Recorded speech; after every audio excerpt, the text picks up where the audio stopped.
Merit بڑا اچھا ہے. ہم لوگ جس چیز کو میرٹ بناتے ہیں وہ اصل میں میرٹ ہے ہی نہیں. یہی حال بچوں کے حوالے سے ہمارا ہے.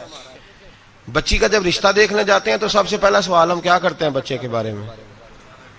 جی ایک کردہ کی ہے جی, تو کردہ کی تو کی مراد ہوں کہ تاج کھیڑ دا چونک چ بہ کے کی کردا ہے؟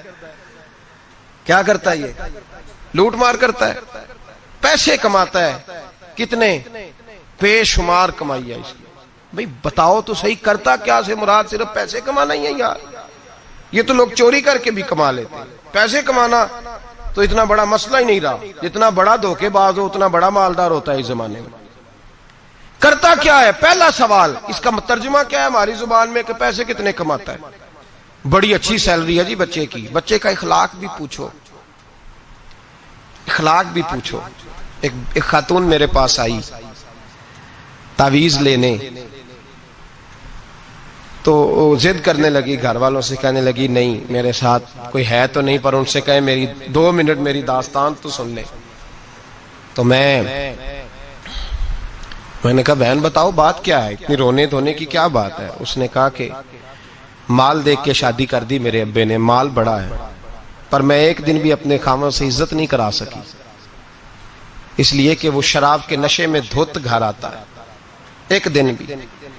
کہنے لگی مجھے بتائیں نا کہ جس عورت کو اس کا خاوند پانی پیے تو گالی دے کے آواز دے, روٹی کھانی ہو تو گالی سے آواز دے, اور اگر وہ میکے جانے کی بات کرے تو اس کی مری ہوئی ماں کو بھی گالیاں دے, اور اس کے سارے خاندان کو 24 گھنٹے. میرے گھر میں مال بڑا ہے, بڑے پیسے ہیں, لمبا چوڑا سرمایہ, پر ایک دن بھی ایسا نہیں آیا کہ جس دن اس نے باوقار طریقے سے مجھے بلایا ہو. اور وہ کہتی ہے کہ مجھے کہتا ہے تیرے میکے میں بیٹھنے کو جگہ کوئی نہیں. جتنی دفعہ مجھے لے کے گیا ہے دروازے پہ اتار کے آ جاتا ہے, اور میں ٹیلی فون کرتی ہوں تو دروازے سے بٹھا کے لے جاتا. پیسے ہیں, جو میرے ماں باپ نے شاید دیکھی تھی وہ بہرحال سکھ ہے اس بچی کو اپنے گھر میں, آرام ہے. جو بندہ جاتا ہے پوچھتا ہے. میں نے کئی دفعہ یہ بات دہرائی, آج پھر دہراتا ہوں. حضرت علی کا تو اپنا مکان ہی کوئی نہیں تھا ظاہری طور پہ. کوئی کاروبار بتائے ان کا مدینے میں وہ کیا بزنس کرتے تھے, کس بنگلے میں رہتے تھے, کوئی بتائے؟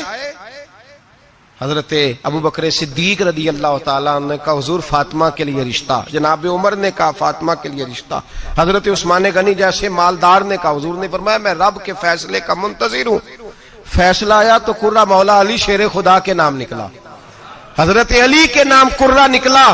تو کہا یا رسول اللہ صلی اللہ علیہ وسلم علی کے لیے رشتہ. تو میرے مصطفیٰ نے فرمایا علی کا فخر وہ کمال والا ہے کہ رب کے فرشتے بھی میرے علی پہ فخر کرتے ہیں. اس کا فخر وہ کمال والا فخر ہے کہ فرشتے فخر کرتے ہیں. صاحب وہ دیکھیں چیز, وہ میرٹ بنائیں جس سے آپ کو سکون ملے, توانائی ملے, بہار ملے, حسن ملے. ہم نے وہ چیز جس کا جو میرٹ نہیں تھا وہ بنا دیا ہے. اور میں کہہ چکا ہوں محبت اور ہوتی ہے اور میرٹ قابلیت اور ہوتی ہے. کسی سے پیار ہونا اور بات ہے, اور کسی کا اس جگہ کے لیے قابل ہونا یہ اور بات ہے. اولاد سے پیار ہوتا ہے کہ نہیں انسان کو؟ بچے بڑے پیارے ہوتے ہیں, ماں بڑا پیار کرتی ہے, لیکن باپ کی محبت کو بھی کوئی نہیں تول سکتا. زندگیاں باپ ہی گزار دیتا ہے پردیس میں اولاد کے لیے. صبح سے شام تک دھوپ میں باپ ہی کھڑا ہوتا ہے اولاد کی خاطر. باپ جدوجہد کرتا ہے, زندگی جوانی دیتا ہے اولاد کو. خواجہ معین الدین اجمیری کے 14 بیٹے تھے. کتنے؟ سارے بولیے. نہیں بولے سارے, آپ سارے بولے. کتنے بیٹے تھے؟ تو کوئی ایک نام بتائیں کسی بیٹے کا. کتنے بیٹے تھے؟ ایک کا نام بتائیں. خلیفہ کا نام بتائیں. خواجہ قطب الدین بختیار کاکی. بیٹے کا کسی کو نہیں پتا, خلیفہ کو دنیا جانتی. حضرت خواجہ قطب الدین یہ خلیفہ ہیں. ان کا نہیں دل کرتا تھا جاتی دفعہ پگڑی باندھ جاؤں بیٹے کو, بیٹا مسجد میں بھی تو رہنا, آستانے پہ بھی تو رہنا, مدرسہ بھی تیرا, ہر شے تیری. لیکن بیٹے کو دستار باندھ کے انہوں نے محبت نہیں دیکھی, معیار دیکھا. بڑے بڑے مرکز تباہ ہو گئے, نااہل بچے بیٹھ گئے, نااہل. کوئی عالم, کوئی صوفی, کوئی اچھا آدمی اگر کام کرنا چاہتا ہے اسے نئے سرے سے بنانی پڑتی ہے آج شاید, نئے سرے سے. اور ہمارے ہاں تو سیاست اس قدر بری ہو گئی ہے کہ لوگ یہ نہیں دیکھتے کہ معیار کیا ہے. یہ نہیں دیکھتے کہ میرٹ کیا ہے، کہتے ہیں نہیں یار یہ ہمارے بڑوں کا ادارہ ہے، ہم نے یہیں جانا ہے، وہاں کون بیٹھا ہے خدا جانے۔ لوگ مخالفت کرتے ہیں شدت کے ساتھ۔ ہم نے کبھی یہ سوچا ہی نہیں کہ حضرت خواجہ معین الدین اجمیری کے 14 بیٹے، اور کسی جگہ نہیں لکھا کہ ان کا بیٹا دیندار نہیں تھا، پرہیزگار نہیں تھا، لیکن کسی نے کہا کہ حضور آپ کا فیض، آپ کا رنگ دیکھنا ہو تو کہاں ملے گا؟ فرمایا دلی میں قطب الدین بختیار کاکی رہتا ہے، ہر شے میں نے اسے دے دی ہے، وہاں جاؤ۔ اور اس میرٹ کا حال کیا تھا خواجہ قطب صاحب کا؟ خواجہ قطب الدین بختیار کاکی پھر اتنے بڑے صوفی ہوئے کہ دلی کا بادشاہ بھی مرید ہو گیا، وہ بھی آپ کے قدموں میں بیٹھ گیا۔ اور ایسے نہیں مرید ہوا، ایسے نہیں مرید ہوا کہ وہ اپنے ٹائم پہ شراب بھی پی لیتا ہے معاذ اللہ، اور پیر صاحب کو گاڑی میں بٹھا کے لاہور کا چکر بھی لگوا دیتا ہے۔ یہ کوئی اس طرح کا مرید نہیں ہوا۔ مرید ہوا تو دیندار ہوا، ان کے نقش قدم پہ چلا۔ ہمارے ہاں زمانے میں لوگوں نے پیر بھی رکھے ہوتے ہیں اور بدماش بھی رکھے ہوتے ہیں، دونوں چیزیں۔ وہ جمعے والے دن پیر صاحب کو سلوٹ کر لیتے ہیں، ہفتے والے دن کسی ایم پی اے گنڈے کے ڈیرے پہ بھی جا کے بیٹھ جاتے ہیں۔ سارا کچھ ہی رکھا ہوا ہے ہم نے معاذ اللہ۔ یہ کیسا انداز؟ جو درویشوں کے ڈیرے پہ آئے پھر بدل گئے، پھر ان کے اندر کوئی کسی قسم کی غیر شرعی حرکت نہ رہی۔ حضرت خواجہ قطب الدین بختیار کاکی کا مرید تھا تو کس طرح کا مرید تھا؟ خواجہ قطب صاحب نے انتقال کے وقت وصیت فرمائی تھی، فرمایا میرا جنازہ وہ پڑھائے کہ جس نے جب توبہ کی تو پھر دوبارہ اس کی نظر سوائے اپنی بیوی کے کسی اور بیوی پہ بری نظر گئی ہی نہیں، نظر بھی نہیں گئی، باقی چیزیں تو دور رہی۔ اور دوسری، جب سے توبہ کی پھر اس کے حلق سے دوبارہ حرام کا لقمہ نہ اترا ہو۔ اور پھر تیسری بات، جب سے توبہ کی فرض نمازیں تو اپنی جگہ رہی، اس نے کبھی تہجد بھی نہ چھوڑی ہو، وہ میرا جنازہ پڑھائے۔ جب خواجہ صاحب یہ اعلان کر رہے تھے نا تو آپ کا ایک مرید تھا، اس کے پاس ایک دنیا دار بیٹھا تھا، کہنے لگا بابے نے بڑا ہی اعلان کر دیا ہے، میرٹ کو بڑا ہی رکھ دیا ہے۔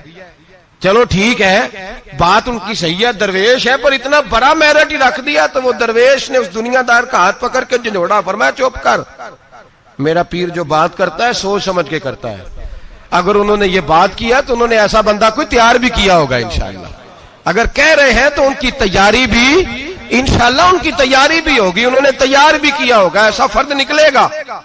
خواجہ قطب الدین کا انتقال ہوا، جنازے کی چارپائی رکھی ہے، اعلان ہوا جس میں 3 خوبیاں باہر آ جائیں۔ بڑے بڑے صوفی گردنیں جھکا کے کھڑے رہے۔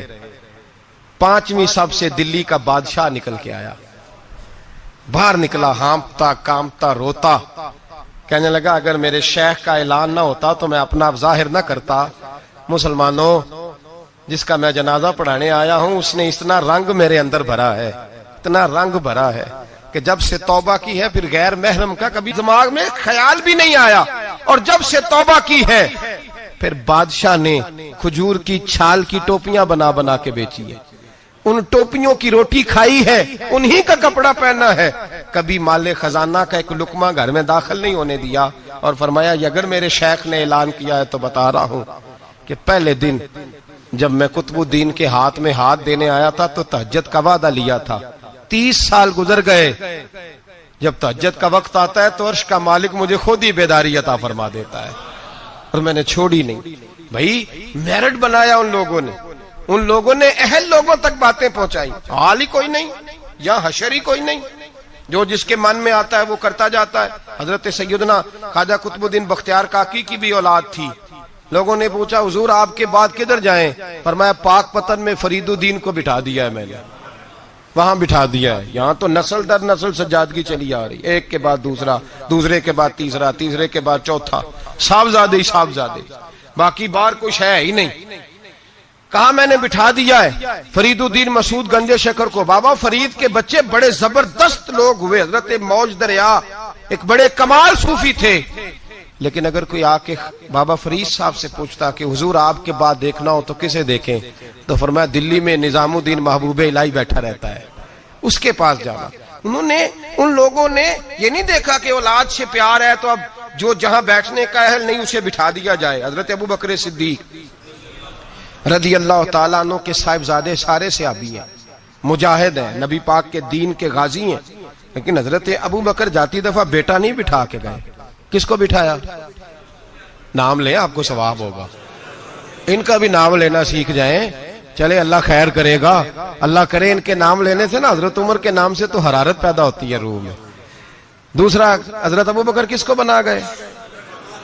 ان کے بیٹے کا پتہ کیا حال ہے؟ حضرت عمر کے بیٹے کو نبی پاک صلی اللہ علیہ وسلم نے فرمایا عمر تیرا بیٹا نیک آدمی ہے، راجل صالح، تیرا بیٹا. اور مفتی تھے جناب عبداللہ ابن عمر. مدینے کے لوگوں نے فتویٰ لینا ہوتا تھا تو عبداللہ ابن عمر سے لیتے تھے. لیکن حضرت عمر جاتی دفعہ بیٹے کو بنا کے بولی یہ بیٹے کو بنایا، فرمایا 6 بندے ہیں کسی کو خلیفہ چن لینا. کن کو چنا گیا؟ حضرت عثمان غنی کی اولاد بھی تھی. بلوانیوں نے حملہ کیا، پورا موقع ملا، انہیں پتا تھا شہید کر دیا جاؤں گا، ہر شے سامنے تھی. انہیں کہا گیا قائم مقام کا اعلان کریں. فرمایا جو 2 نہیں کر کے گئے تیسرا کیسے کرے؟ مجلس شورا ہی بنائے گی. مولا کائنات شیر خدا علی المرتضی ان کے بعد آئے. امت مسلمہ میں بغیر میرٹ کے اگر آیا تو صرف یزید آیا، وہ بغیر میرٹ کے آیا. حضرت سیدنا امیر معاویہ رضی اللہ تعالیٰ عنہ کی نشست پر، اس منبر پر جس منبر پر حضرت جناب ابو بکر صدیق، فاروق اعظم، مولا علی، عثمان غنی بیٹھا کرتے تھے، اس منبر پر جب ایسا شخص بٹھایا گیا جو اہل نہیں تھا، جس کا میرٹ نہیں تھا، جس کا بنتا نہیں تھا آنا، جو اس امانت کا اہل نہیں تھا، جب امت کے اندر انتشار آیا اور وہ شخص بیٹھا جو اہل نہیں تھا، تو پھر نقصان یہ ہوا کہ امام حسین جیسے لوگوں کی گردنیں کاٹ کے نیزے پہ لٹکا دی گئی. یہ میرٹ نہ ہونے کا نقصان یہ ہوا کہ رسول اللہ کا خاندان کاٹا گیا.